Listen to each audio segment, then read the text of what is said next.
Welcome to Learning English, a daily 30-minute program from the Voice of America.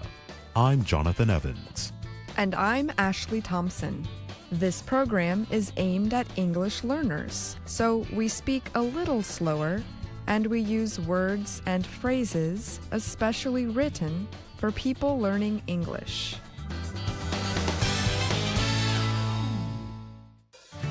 Today on the program, you will hear from Jill Robbins, Alice Bryant, and Brian Lynn.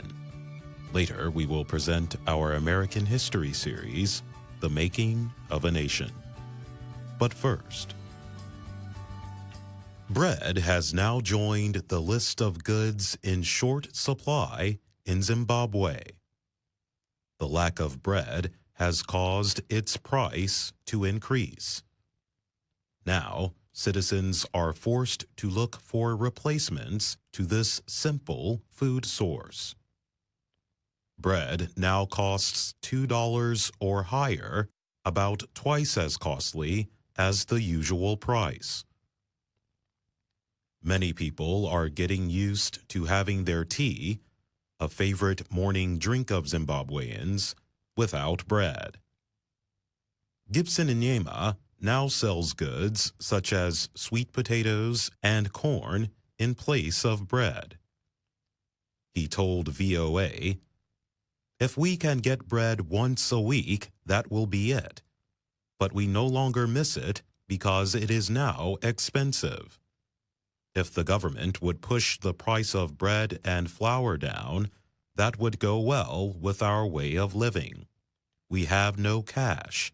If it remains expensive, I will not be able to buy dinner if I buy bread." Food sellers like Nyema are doing well.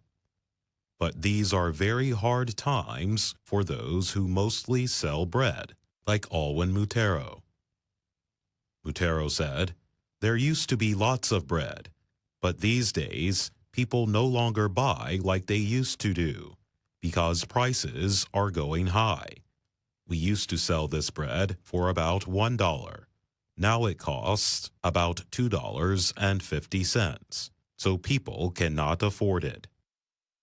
Mangaliso Ndlovu is Zimbabwe's Minister of Industry and Commerce. Recently, he said he found a company that could make bread using local ingredients to help ease the shortage and control the price. But farmers say they do not have a way to produce wheat that is cost-effective. They are calling on President Emerson Mnangagwa's government to help. Ben Gilpin is with the Zimbabwe Commercial Farmers Union. He says that, among other things, farmers must have a fair price to cover their production costs. He adds that farmers must have the knowledge and tools to help the farming industry grow. Government and industry officials continue their search for an answer to the shortage. Meanwhile, Zimbabweans like Gibson Nyema keep thinking of other foods to take the place of something as simple as their daily bread.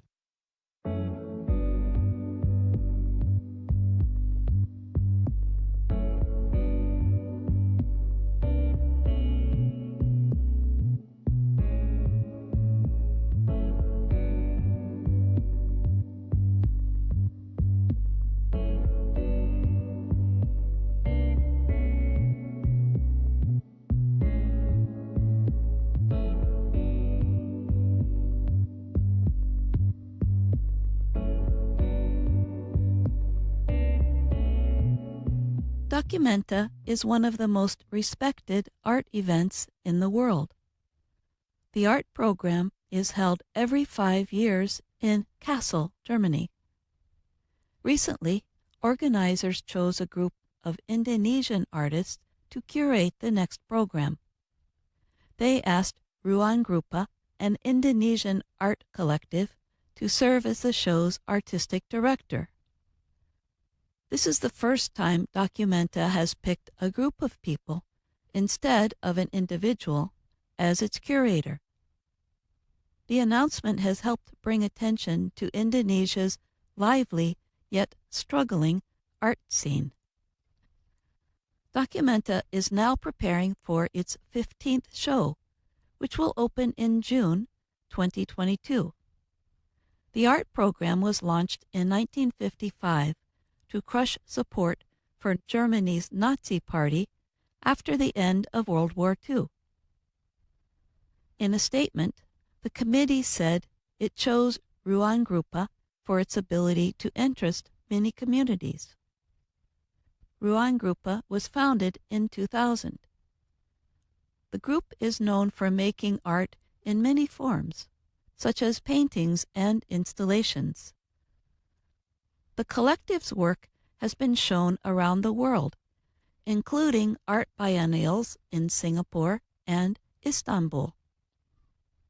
The group also curated an art show in the Netherlands in 2016. At the last Documenta event, Ruanggrupa worked on part of a radio project called Every Time a Ear di Sound. The next event is called Documenta 15. Two Ruanggrupa members said in a statement, the show might explore things like new forms of education and the importance of art in social practice. Another member, Argus FS, told VOA he hopes their curation will improve people's understanding of modern art. He added, Ruanggrupa is one of few art groups supporting art scenes in cities like Yogyakarta and Jakarta. Argus explained that many Indonesians do not understand modern art and said there are few art collectors in Jakarta. He thinks the Indonesian government is not doing enough to help the country's contemporary art scene. Slamet Aji Pamungkas is with the Creative Economy Agency, a government organization in Indonesia. He told VOA that the agency has always supported the contemporary art scene. He said it offers guidance, improves performance spaces, and helps artists get the technology they need. Tubagus Andre Sukmana is a former head of the National Gallery of Indonesia. He now heads the Media Art Department at the Indonesian Ministry of Education and Culture. Sukmana told VOA that the ministry is ready to offer Ruanggrupa financing if the group requests it. Sukmana said the government has put together a plan that will support 10 cultural projects, including contemporary art. He said it also plans to give financial aid to artists outside major cities. The Indonesian contemporary art scene has grown in places like Jakarta, Yogyakarta, and Bandung in West Java. In a 2014 book, Ivan Spielman describes Indonesia's art movements, such as the New Art Movement in the 1970s. It was born from protest against the narrow understanding of art at the nation's academies. Today, artists like Heri Dono and Handi Wirman Saputra have received attention, both international and local. Handi Wirman has been chosen to represent Indonesia at the Venice Biennale in Italy in 2019. Argus says there are still issues for Indonesian artists, such as overdependence on private museums to show their work. But, he said, Indonesia has the potential to be the leader of contemporary art in Southeast Asia. I'm Alice Bryant. And I'm Jill Robbins.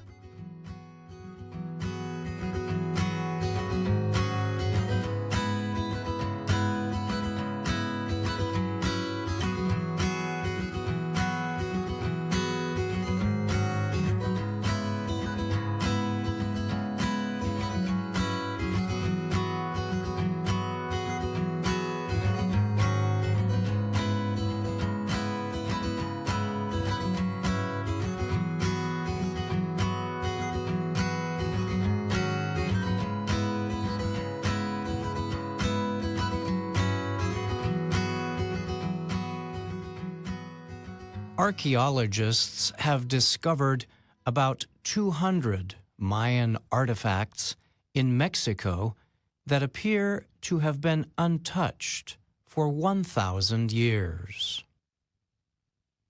The artifacts were found inside a cave in ruins of the ancient Mayan city of Chichen Itza on Mexico's Yucatan Peninsula. Mexico's National Institute of Anthropology and History announced the discovery during a press conference in Mexico City. The lead researcher on the project is Mexican archaeologist Guillermo de Anda. He called the cave a scientific treasure. He said the artifacts appear to date back to around AD 1000.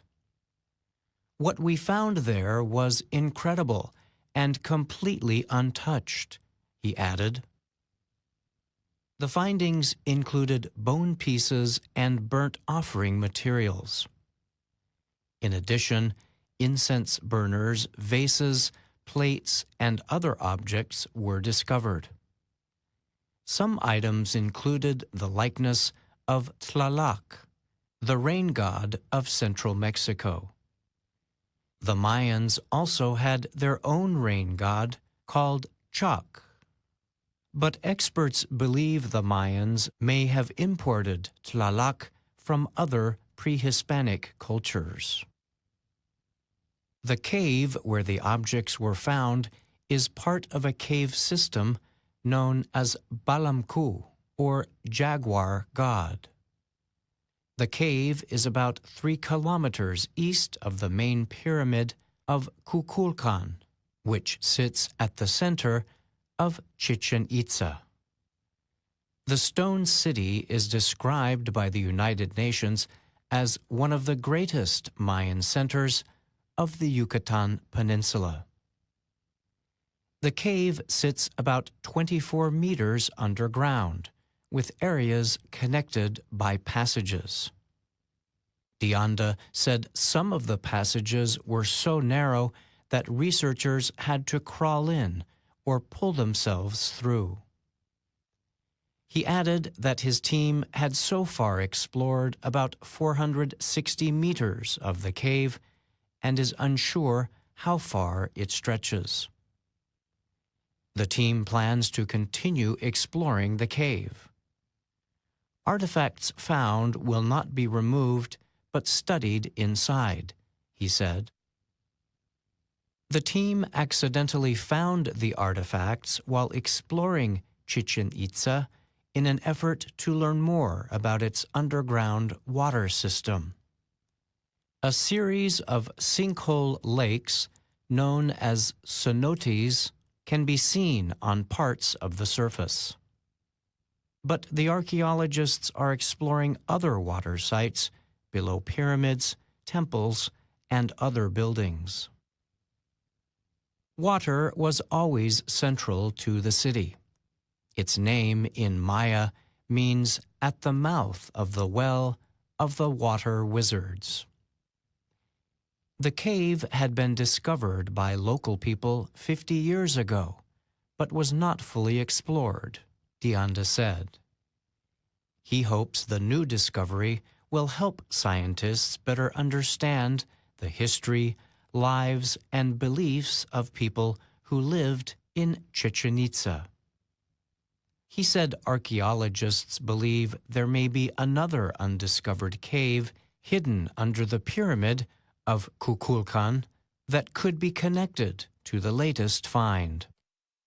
Let's hope this leads us there, the Anda said. This is part of the reason why we are entering these sites, to find a connection to the cenote under the Kukulkan. I'm Brian Lynn.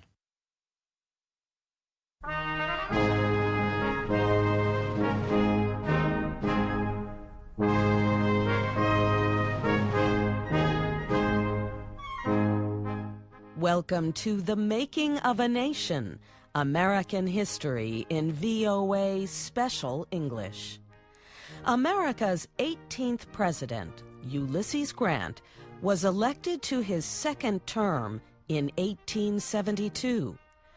Grant had led the Union Army of the North to victory over the Confederate Army of the South during the Civil War. He easily won the presidency in 1868 in the first election held after the war. Now he would spend 4 more years as President of the United States. Harry Monroe and Kay Gallant tell about Grant's second term in office. Grant's first administration was marked by dishonesty and shameful events. The situation grew much worse after he won a second term. Grant himself was not involved directly, but his administration suffered because of his ties to those who were involved. Soon after Grant's re-election, for example, there was a serious incident that involved many of his supporters in Congress. The Union Pacific Railroad Company had helped build a railroad across the American West to California. The cost of building the railroad was very high. The company got large amounts of aid from the government. Not all this aid came honestly. An investigation showed that leading members of Congress and even the Vice President received shares of ownership in the company for free or at low cost. In exchange, they voted to use federal money to help build the railroad. A few months later, members of Congress voted a pay raise for themselves and the executive branch of government. The pay raise would be retroactive. This meant the extra money would be paid for the 2 years already past. Newspapers and citizens raised a storm of protest. Some lawmakers were afraid they would not be re-elected, so they refused to accept the pay raise. Within 6 months, another shameful incident was uncovered. This one involved Jay Cook, one of the richest bankers in the country. He also was a good friend of President Grant. In 1869, Cook began raising money to build another railroad across America's West. He planned to sell $100 million worth of railroad bonds. Many people invested all the money they had in Cook's railroad, but Cook was unable to sell as many bonds as he expected. Soon, his banks had no money left. They could return no money to the thousands of people who had bought railroad bonds. People hurried to other banks to withdraw their savings. Within hours, many of these other banks had to close. They, too, were out of money. Within a month, more than 5,000 banks across the country failed and closed their doors. This created an economic crisis. The New York Stock Exchange closed for 10 days. Factories closed. Thousands of people lost their jobs. Investigations showed that many of the banks that failed had violated banking laws. The laws often were not enforced because so many bankers had given money to the ruling Republican Party. Other incidents followed. One of the biggest was called the Whiskey Ring. It involved a group of whiskey producers and some high officials who were friends of President Grant. Together, they found a way not to pay taxes on their whiskey. One of Grant's close advisers was at the center of the incident. A grand jury found him not guilty of any crime. However, it charged several hundred whiskey producers and government officials with illegal activities. President Grant had done nothing illegal, but the Whiskey Ring incident increased public feeling that there was no honesty in the White House. The feeling grew that Grant was a failure.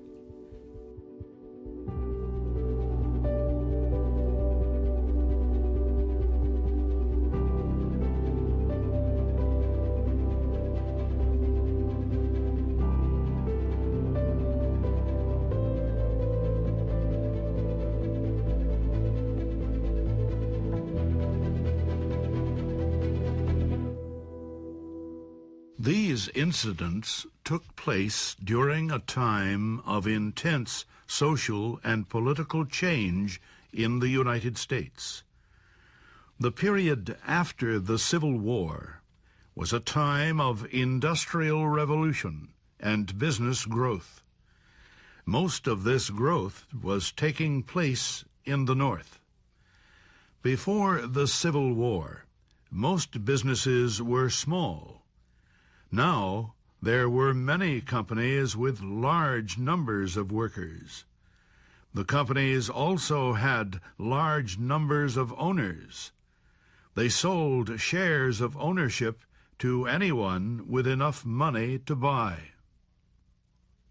A few men rose to positions of great power in business.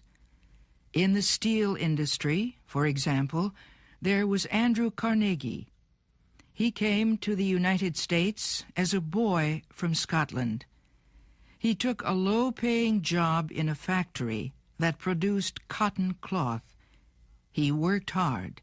In time, he earned enough money to take control of an iron factory. Carnegie soon built another factory. This one produced steel with a new technology. The system worked well. Soon, he was earning more than $1 million a year. He competed fiercely with other steel companies. He pressured railroads to transport his steel for lower prices than his competitors, and he cut his prices to force other steel makers out of the business.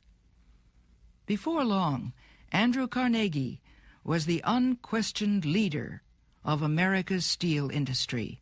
His position gave him great power over the economy of the whole country. What Carnegie did for the steel industry, John D. Rockefeller did for the oil industry. Oil became a useful product only in the middle of the 1800s. Rockefeller was part of a group of businessmen who built an oil processing center in Ohio. It was so successful that Rockefeller gave up his other business interests. He put all his money into oil production. He formed the Standard Oil Company of Ohio. John D. Rockefeller's new company used the same aggressive business methods as Andrew Carnegie. Rockefeller bought control of other oil processing companies. He started price wars that forced his competitors out of business. Most important, Rockefeller made a secret deal with the railroads. The deal greatly reduced his transportation costs. This permitted him to crush his competition. Before long, he controlled 95% of the oil processing industry in the United States. As with steel and oil, America's railroads were an extremely important business in the 1800s. In fact, they were the nation's biggest business. They were as important as automobiles and airplanes are to the American economy today. Before the Civil War, most railroads were east of the Mississippi River. Most were small lines. In the years after the war, 4 major railroads got control of almost all the lines in the east, and they began building new lines in the west. The first rail line to cross the nation was completed in 1869. It was built by 2 companies. One company started from the east and went west. The other went in the opposite direction. Finally, after 6 years of back-breaking labor, the 2 work teams met in northern Utah. They connected the rail lines with a golden spike. It was a great moment in the nation's history. Now, at last, the 2 coasts of the United States were united by a single line of metal rail. It was like the day 100 years later when the first American walked on the moon. Like the steel and oil industries, the railroad industry also had its stories of intense business competition. In this case, the most influential man was Cornelius Vanderbilt. Vanderbilt already was rich from the shipping industry. Now he formed the New York Central Railroad. It was the largest railroad in the East. Cornelius Vanderbilt tried to take over the railroad industry. He was not as successful as Andrew Carnegie with steel or John D. Rockefeller with oil. A group of other rich railroad owners blocked his plans. But Vanderbilt did succeed in winning a great amount of power and influence. Vanderbilt and the other new leaders of industry were powerful, and they let others know it. They sometimes made statements about how they did not have to obey the law. Other powerful men thought the same way.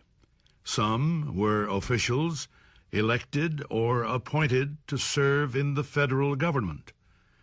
Political power blinded them to their responsibility to be honest and fair to the public.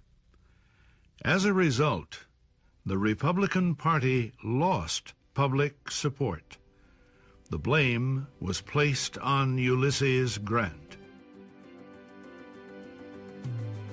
And that's our program for today. Listen again tomorrow to learn English through stories from around the world. I'm Jonathan Evans. And I'm Ashley Thompson.